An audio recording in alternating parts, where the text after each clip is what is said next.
अनपढ़ों का ससुराल। सपना की शादी एक बहुत अच्छे घर में होती है, पर अफसोस सपना के ससुराल में 4-5 पीढ़ी तक कोई पढ़ा लिखा नहीं था। एक तरह से सपना का पूरा ससुराल अनपढ़ था और सपना पढ़ी लिखी, और सपना इस बात से बिल्कुल अनजान थी। ऐसे ही एक दिन सपना के ससुर सपना के हाथों में न्यूज़पेपर देकर उससे कहते हैं, बहू, मैंने आज से ही घर में न्यूज़पेपर लगवाया है। अरे वाह पापा, घर में पढ़ी लिखी बहू क्या आ गई। आपने उसके बारे में सोचना भी शुरू कर दिया और न्यूज़पेपर लगवा लिया।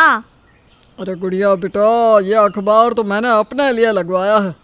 मुझे पढ़ना लिखना आता नहीं, पर बहू है ना, मुझे रोज़ सुबह न्यूज़ पढ़कर सुनाएगी। क्या बहू?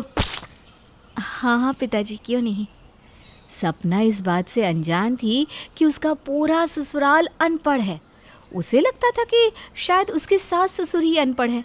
अब ऐसे ही एक दिन सपना घर के कामों में व्यस्त होती है, तभी कमल सपना को आवाज़ लगाते हैं, बहू, न्यूज़पेपर आ गया है, अब जल्दी से आज का न्यूज़ पढ़कर सुना दे बेटा।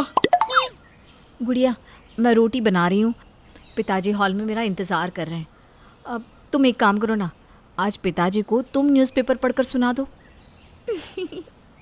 भाभी, अगर मुझे पढ़ना लिखना आता तो पापा आपको थोड़ी ना न्यूज़पेपर पढ़ने के लिए कहते। लगता है भैया ने आपको अब तक बताया नहीं, हमारे घर में पिछले 4-5 पीढ़ी से कोई पढ़ा लिखा नहीं है। हमारा तो पूरा खानदान ही अनपढ़ है। गुड़िया, क्या मजाक कर रही हो। अच्छा चलो, मैं मान लेती हूँ कि तुम माँ और पिताजी पढ़े लिखे नहीं हैं, पर अपने भैया के लिए तो ऐसा मत बोलो। वो पढ़े लिखे हैं, तभी तो MNC कंपनी में काम कर रहे हैं।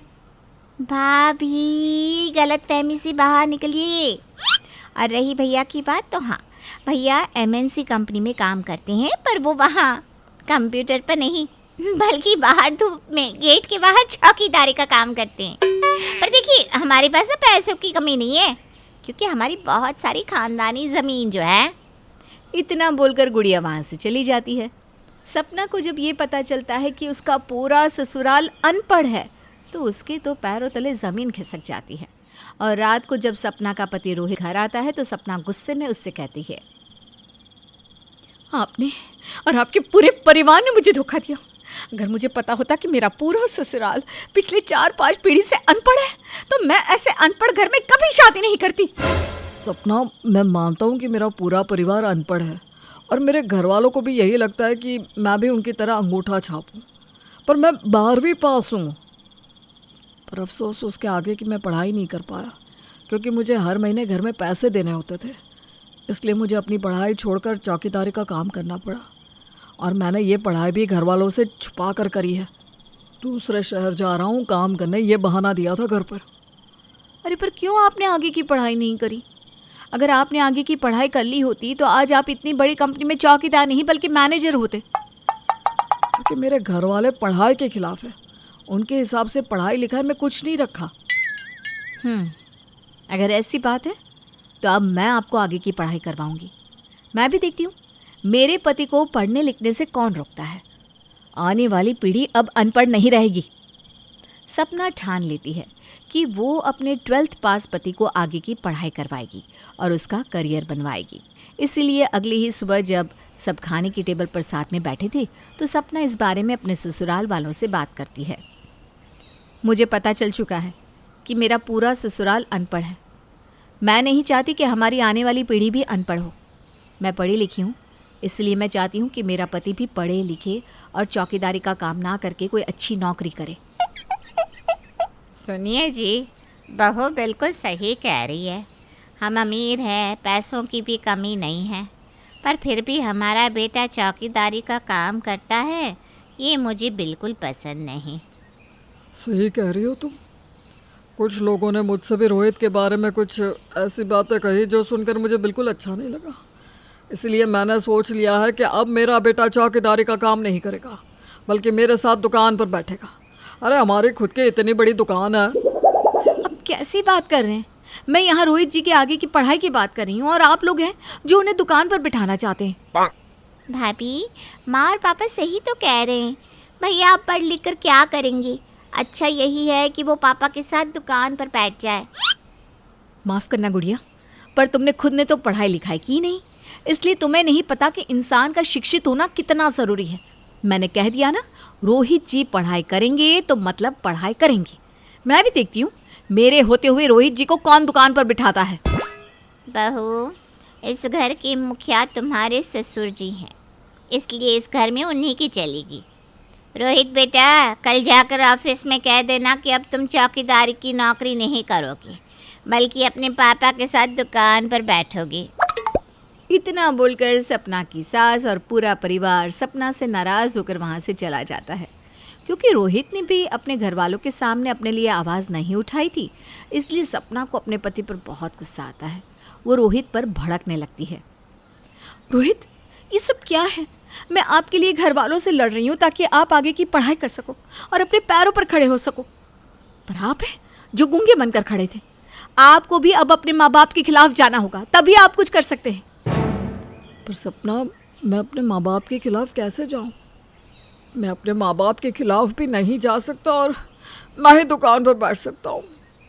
रोहित का ये जवाब सुनकर सपना का गुस्सा और भी ज़्यादा बढ़ जाता है और वो रोहित से नाराज़ हो जाती है। एक तरफ पूरा घर सपना से नाराज़ था, तो वहीं दूसरी ओर सपना रोहित से। सपना की नाराज़गी ख़त्म करने के लिए रोहित उसकी बात मान जाता है। अब गुस्सा छोड़ भी दो ना, मैं करूँगा आगे पढ़ाई। जैसा तुम चाहती हो वैसा ही होगा बस। तो जाकर घर वालों से कह दो कि आप दुकान पर नहीं बैठोगे और आगे की पढ़ाई करोगे। सपना के कहने पर रोहित पहली बार अपने घर वालों के खिलाफ जाता है और अपने घर वालों को अपना फैसला सुना देता है। माँ पापा, आप लोगों से छुप कर मैंने जैसे तैसे 12th तो पास कर ली, पर मैं 12th के आगे नहीं पढ़ पाया। मैं इतने बड़े कंपनी में एक चौकीदार का काम कर रहा हूँ और अब वो काम छोड़कर मुझे दुकान पर नहीं बैठना। मुझे आगे की पढ़ाई पूरी करके अपना करियर बनाना है। रोहित बेटा, तेरा दिमाग तो ठीक है, तू अपने माँ बाप के फैसले के खिलाफ जा रहा है। अरे हम तेरे माँ बाप हैं, तेरा बुरा नहीं चाहते। अगर तू दुकान पर बैठेगा तो तू अपने पैरों पर अपने आप खड़ा हो जाएगा, कल को अपनी बहन की शादी कर पाएगा। पढ़ाई लिखाई में कुछ नहीं रखा बेटा। अरे पढ़े लिखे लोग तो बेरोजगार बैठे हैं। मैं जानता हूँ पढ़े लिखे लोग बेरोजगार हैं, पर सारे नहीं। और वैसे भी आप सिर्फ दुकान पर बैठकर कमाई कर रहे हैं, पर पढ़ने लिखने के बाद मैं अपनी इस दुकान को बिजनेस में बदलना चाहता हूँ और आसमान की ऊंचाई तक पहुँचना चाहता हूँ। इसके लिए मेरा पढ़ा लिखा होना ज़रूरी है। अब मान भी जाइए ना, कितना अच्छा लगेगा आप लोगों को भी जब आप गर्व से कहेंगे कि आपके बेटे बहू दोनों पढ़े लिखे हैं।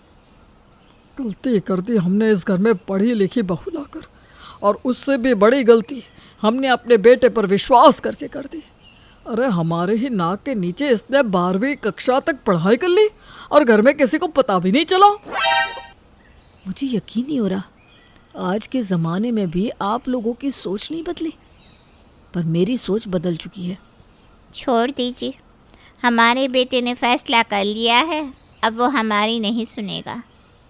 रोहित और सपना की जिद के आगे घर वालों को झुकना पड़ता है और सपना अपने पति की आगे की पढ़ाई पूरी करवाती है। पढ़ाई पूरी होने के बाद रोहित अपनी ही दुकान में बैठकर अपनी छोटी सी दुकान को बड़ी करता है, जहां रोहित अब दुकान में अकेले नहीं होता, बल्कि अपने दुकान में कुछ लोगों को रोज़गार देता है। और ये देखकर कमल की सोच भी बदल जाती है।